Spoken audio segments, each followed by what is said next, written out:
Ndugu wanahabari, leo tumeitana pamoja na mambo mengine tuweze kufahamishana juu ya hali ya Dar es Salaam katika mtizamo wa kiusalama. Kama mnavyofahamu, jiografia ya Dar es Salaam ina shughuli mbalimbali za kiuchumi, kisiasa, lakini pia za kijamii. Kwa hiyo ni jiji ambalo lina mambo mengi ambayo yapo katika kona hizo tatu, na kwa ujumla wake hali ya usalama katika jiji la Dar es Salaam ni shwari, na jukumu la Jeshi la Polisi Kanda Maalum ya Dar es Salaam ni kuendelea kutimiza majukumu yake kwa kuzuia vitendo vya kihalifu, lakini pia kudhibiti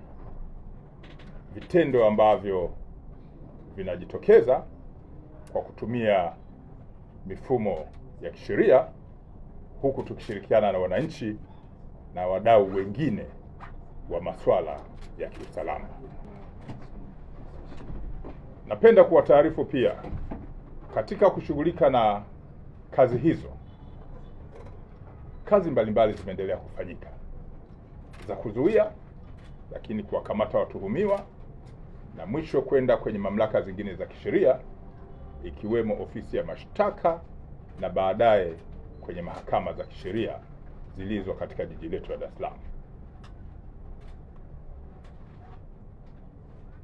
Mambo mbalimbali yamefanyika kwenye ofisi hizo kwa sababu sisi tunafuatilia pia, na napenda kuwaarifu kuwa jeshi hili Kanda Maalum ya Dar es Salaam tarehe 20 mwezi wa 4 mwaka huu wa 2026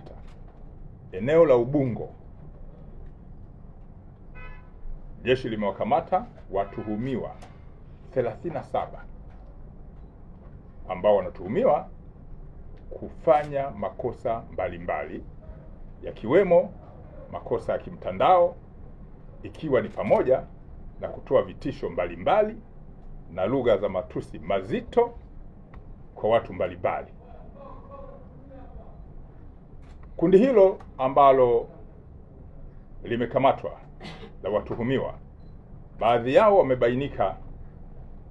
ni wafanyakazi wa kampuni ambayo imefahamika kama Innovix Coal Co Limited na Otaigo Financial Services Company Limited. Hizi kampuni zinaonyesha zinajihusisha na ukopeshaji wa pesa kwa watu mbalimbali na tofauti. Watuhumiwa wale ambao wanajihusisha na matusi na kashfa waliokamatwa ni pamoja na Renatus Mjwahuzi maarufu kama Migeyo, mkazi wa Mbezi Beach, lakini yupo Odila Oswin Ngunga, mkazi wa Goba, yupo Teresia Bratius Kanu, mkazi wa Mtoni Kijichi, wakiwa na wenzao 34. Hawa hatua zaidi za kisheria ikiwa ni pamoja na kuwapeleka kwenye mamlaka za kisheria zitachukuliwa. Na kati ya mwezi Machi hadi Aprili mwaka huu wa 2026, baadhi ya watuhumiwa waliokamatwa na kufikishwa kwenye mifumo mingine ya kisheria na wakapatikana na hatia ni pamoja na Hashim Kasim Duma, huyu ni mkazi wa Kimara ambaye amehukumiwa na mahakama ya wilaya ya Ubungo kifungo cha maisha jela kwa kosa la kulawiti. Haya ni makosa ambayo ni mabaya kabisa ya kikatili ambayo Jeshi la Polisi kwa kushirikiana na mamlaka zingine za kisheria wamekuwa wakishughulika nayo, na wengi wao baada ya ushahidi kutolewa wamepatikana na hatia, wengine vifungo vya maisha, lakini wengine vifungo vya miaka 30 jela. Wito wetu sisi Jeshi la Polisi kwa wananchi, kwanza ni kuendelea kutoa taarifa mbalimbali ili tuweze kuzuia vitendo vya kihalifu. Lakini pili tunawataka wananchi ambao wamekuwa wakitoa taarifa zinazohusiana na makosa ya kijinai waweze kufika kwenye vyombo vya kisheria, ikiwa ni pamoja na mahakama, waweze kutoa ushahidi wao mahakamani. Na mwisho, sisi jeshi la polisi tumeendelea kusisitiza katika mifumo yetu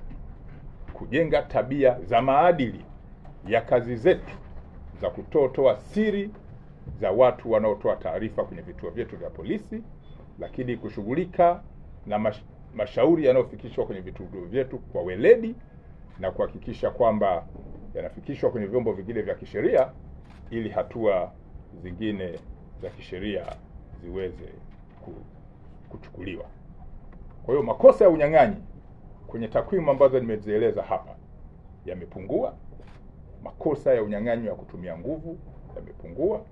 Makosa pia haya ya ukatili dhidi ya watoto yamepungua, lakini yanapungua pale tu wananchi wanapotoa ushirikiano wa kuzitoa taarifa mapema, lakini kukubali kwenda kutoa ushahidi mahakamani ili mifumo hii ya haki jinai iweze kufanyika vizuri kama inavyotakiwa. Mara kadhaa umekuwepo msemo wa kisheria wa kutaka kuona haki ikitendeka katika kushughulika na haya makosa ya kijinai, lakini sio kutendeka tu, inatakiwa haki ionekane. Kwa hiyo ukiangalia taarifa ambayo nimeitoa ambayo ni ndefu hapa, mtaona watuhumiwa gani waliokamatwa kwa makosa gani, kina nani baada ya kutolewa ushahidi, nini kimefanyika na kinaonekana kwa mfumo wa kisheria. Na hilo ndilo jambo ambalo sisi Polisi Kanda Maalum ya Dar es Salaam tunalisisitiza kwamba tutaendelea kuzuia vitendo vya kihalifu kwa kushirikiana na wananchi na wadau wengine wa kiusalama, lakini pia kuhakikisha kwamba tunazingatia mifumo ya kisheria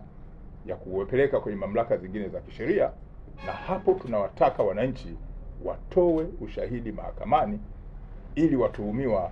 waweze kutendewa haki kulingana na ushahidi ambao unakuwa umetolewa pale mahakamani. Kwa hiyo kesi za kulawiti, kesi za kubaka,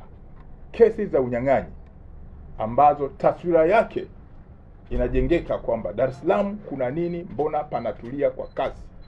kwa nini bunduki sasa hivi hazionekani, ni kwa sababu ya wananchi ambao wanatusaidia